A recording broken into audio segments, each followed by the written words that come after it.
আসসালামু আলাইকুম। শীত চলে আসছে, তো শীতের মধ্যে কিন্তু মূলা শাকের রেসিপিটা অনেক ভালো লাগে গরম গরম ভাতের সঙ্গে। তো আমি এখানে 2 মুঠো মূলা শাক নিয়েছি। শাকগুলাকে ভালো করে পরিষ্কার করে ধুয়ে বেছে তারপর সেদ্ধ করে নিয়েছি এবং পানি জড়িয়ে ব্লেন্ডার জারে ঠান্ডা হওয়ার পর ব্লেন্ড করে নিয়েছি। এদিকে আমি একটা প্যানের মধ্যে পেঁয়াজ রসুন কুচি আর 3টে শুকনো মরিচ নিয়েছি।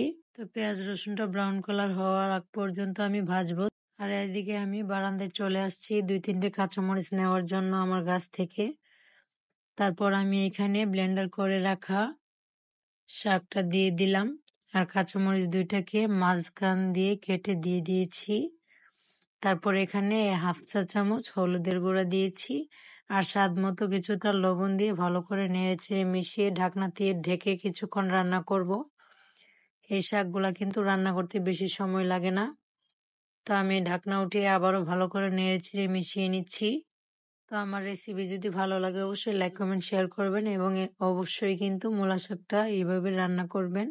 আশা করছি অনেক ভালো লাগবে।